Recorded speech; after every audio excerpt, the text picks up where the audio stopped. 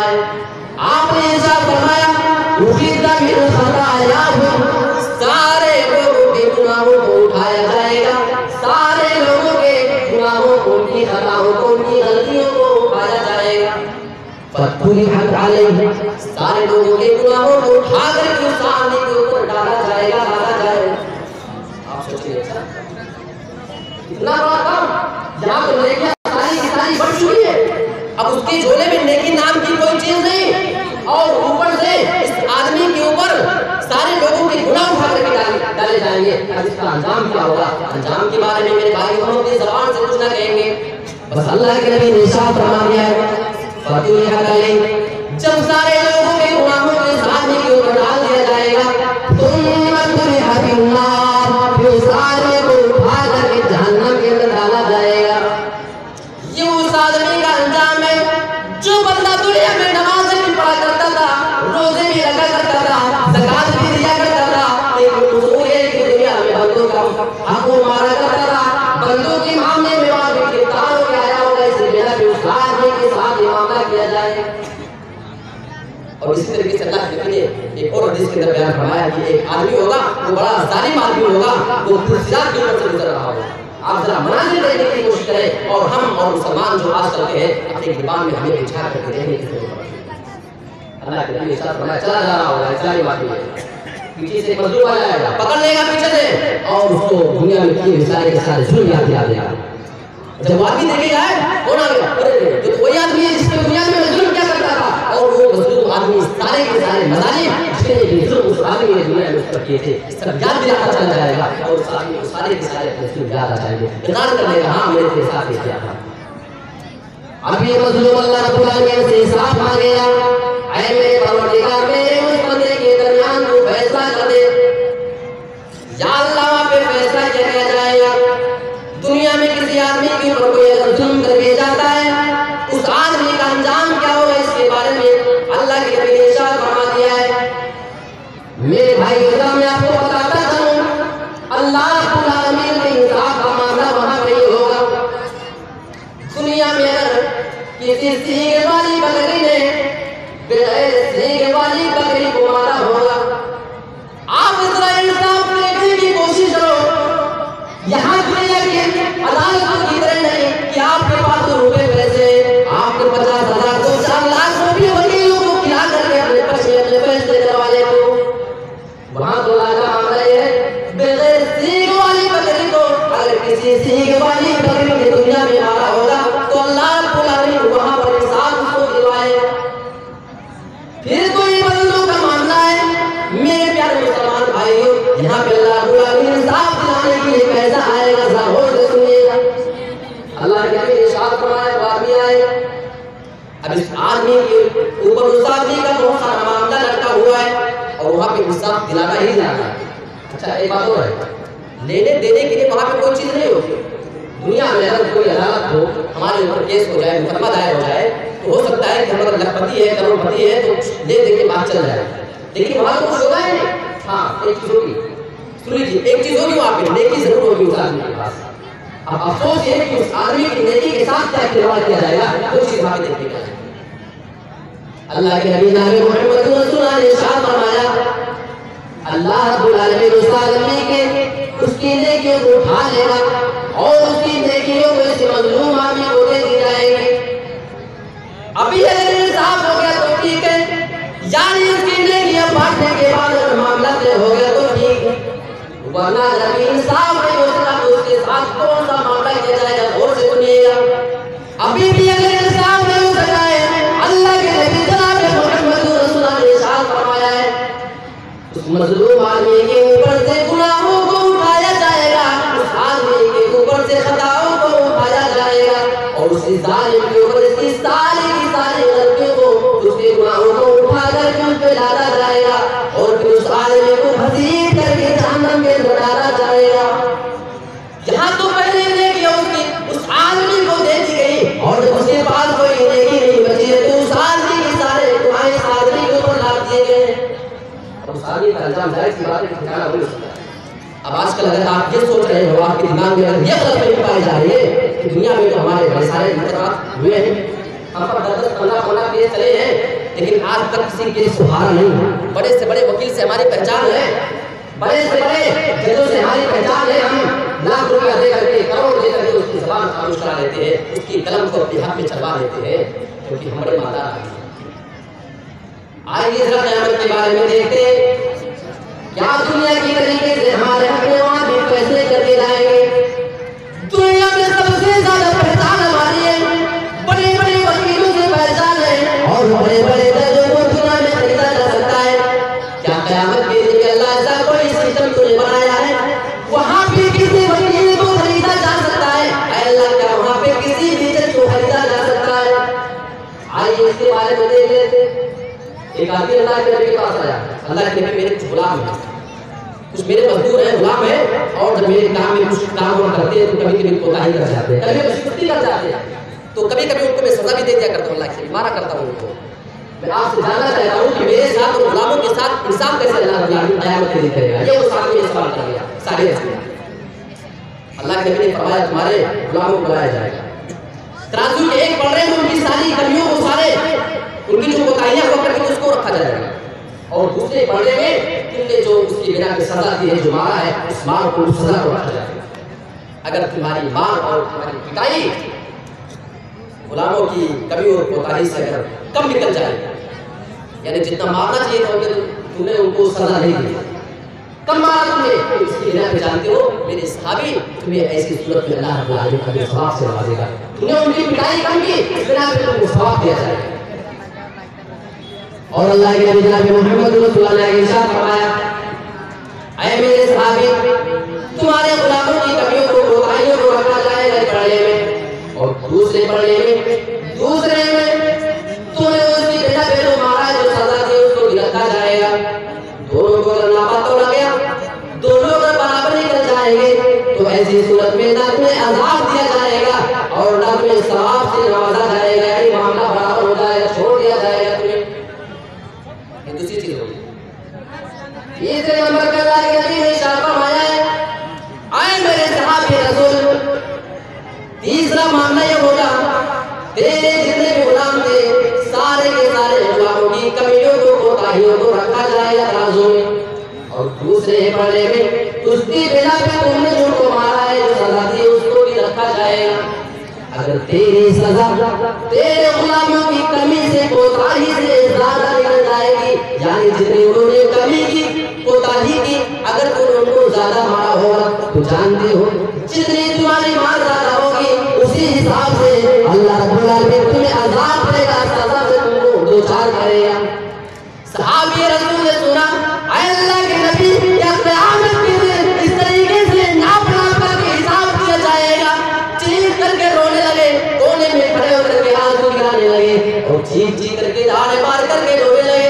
अल्लाह के नबी जनाब मोहम्मद रसूलुल्लाह ने देखा, आपने पूछा, मेरे साहब रोने की क्या जरूरत है, क्या तुमने कुरान नहीं पढ़ा है? ये सारी की सारी चीजें अल्लाह रब्बुल आलमीन कुरान में इरशाद फरमा रहा है। मेरे भाइयों, कुरान की आयतें सुनते हैं, क्या कभी शायद करने की और करने की कोशिश की है? आज हमारे मामले दुनिया में न जाने कितने लोगों से कैसे हो जाते हैं। आज हमारे मामले दुनिया में राजनीति से पड़े हुए गाँव में शायद कोई ऐसा आदमी हो जो हमारे ऊपर जिसका मामला हो, मेरे भाइयों, ये मामला क़यामत के दिन लेकर के जाएंगे, तो आइए आयत की रोशनी में अपने अमाल को देखने की कोशिश करें। अल्लाह के नबी ने फरमाया, अल्लाह रब्बुल आलमीन कुरान में फरमा रहा है इसी चीज के मुताबिक, वनज़ुल मवाज़ीन अल-क़िस्त लियौमिल क़ियामह।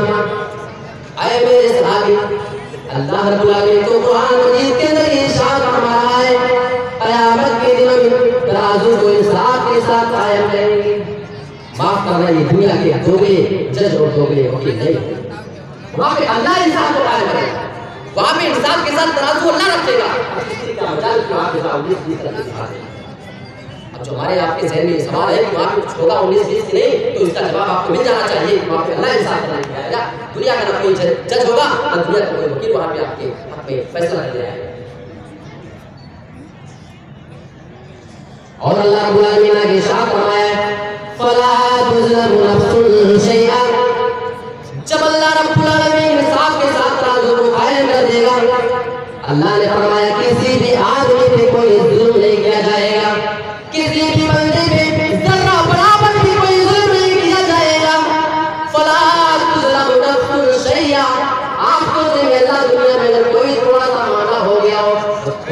दो बातें, एक आध बालिश जमीन किसी की मानिए, एक आध हत्ता, एक आध लट्टे, एक आध जमीन किसी की मानिए तो क्या वहाँ पे उसको पेश कर देगा।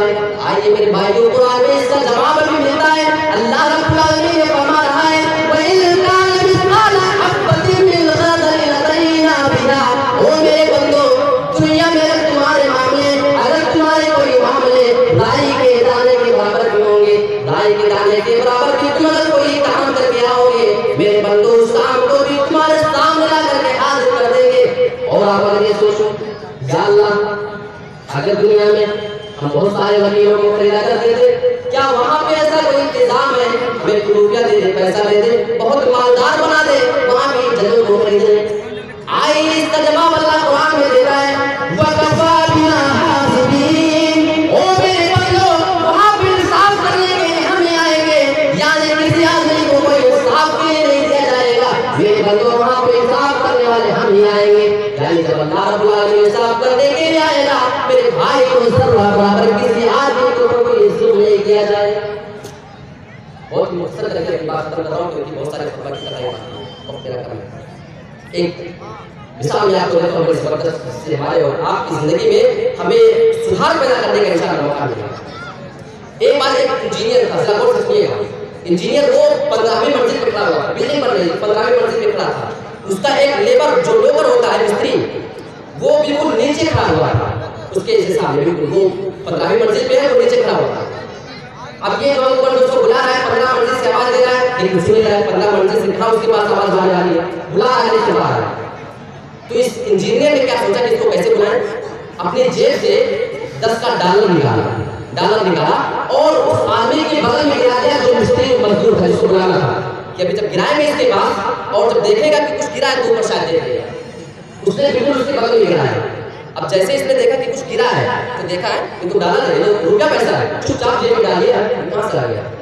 अब ना ऊपर देखने वाला पैसा मेरा जेब में डालेंगे, ऊपर देखेंगे, अभी देखा जी वाला मैंने पैसा इसलिए नीचे फेंका है, डॉलर इसलिए फेंका है ताकि वो देखने के बाद जो है ऊपर को देखेगा। सोचा कि आप दूसरा डॉलर फेंक देंगे, उसका पैगाम देखिए। अब उस इंजीनियर ने दूसरा डॉलर नीचे गिराया, दूसरे डॉलर को जैसे मजदूर ले देगा, ये कहाँ से आ गया, उसको भी उठा के जेब में डाल दिया। अब वो इंजीनियर परेशान हो गया, ये क्या है। अब किसी आदमी को हम भेज भी नहीं सकते, कोई हमारे पास है भी नहीं अभी, और लिफ्ट भी नहीं है, 15 मंजिल के नीचे कैसे आएंगे जाएंगे, इसको क्या करें। अब इंजीनियर ने सोचा कि इसको किस तरीके से बुलाया जाए। इंजीनियर ने अपना दिमाग लगाया, किसके पास हमने डॉलर फेंका हुए, डॉलर को उठा करके अपनी जेब में डालने जा रहा है। डॉलर डालने के बाद और वो ठेला उस आदमी के बगल में गिराता है। अब जैसे दोनों, अब जैसे ठेला इसके पास जब गिरा तब ऊपर देगा, कौन देगा, तब वो दबा मतलब से डालर फेंका हुआ जेब में डाला जा रहा है, नहीं फेंक के बता रहा हूं, चल बड़ा। तो आप कहेंगे कि इससे हमें क्या पैगाम देना चाहेंगे। मेरे मुसलमान भाइयों, मैं इस बात के जरिए से, इस आयत के जरिए से आपको ये बताना चाहता हूँ, जब तक उस आदमी के पास में इंजीनियर रुपये पैसे फेंक रहा था, वो आदमी डॉलर को चुपचाप जेब में डाले जा रहा था, ऊपर नहीं देख रहा था। याद है जब कोई फायदे वाली चीज मिल रही थी, जेब में डाल रहा था, ऊपर नहीं देख रहा था, इंजीनियर की जान नहीं। मेरे मुसलमान भाइयों, हमारा मामला इसी तरह बना है।